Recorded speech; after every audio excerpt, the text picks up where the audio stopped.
To edit your timeline, it's a fairly simple and intuitive process. All we have to do is really find any key points here.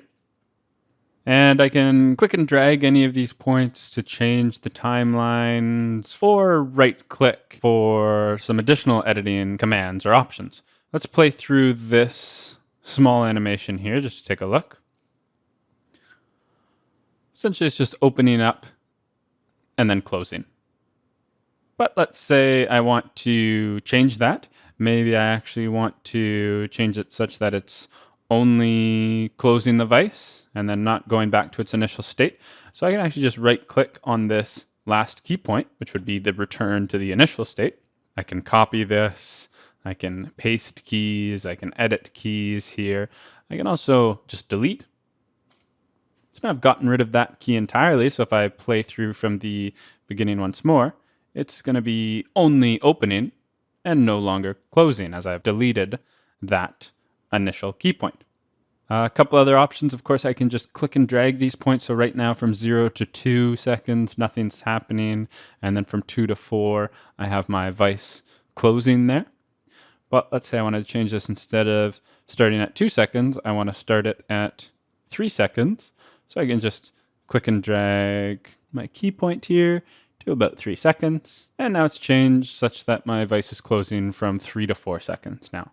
Again, I might need to recalculate for the first time around. And now you see it's changed such that it's just closing at 3 seconds.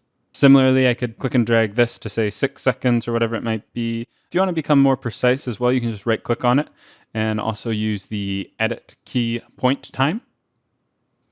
And here I can actually just give exact values. So instead of just clicking dragging the key points, which might be faster, but maybe not as precise.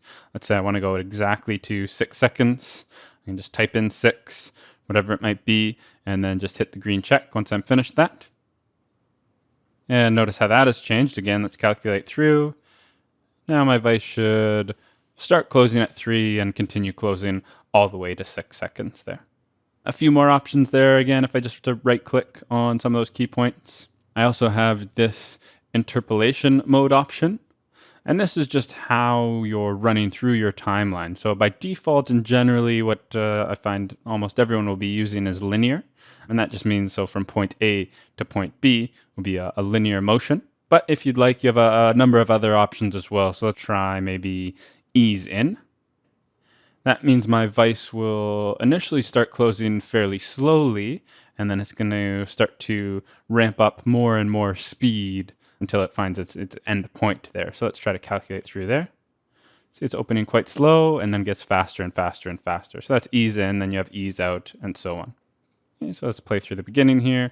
I've changed it now to start at about 3 seconds. It's easing its way into that command, and we've changed its end time to 6 seconds there. So there's a bunch of different ways that you can edit and change your timeline. It's very simple, intuitive, pretty much just click and dragging your key points or right clicking and editing your key point properties.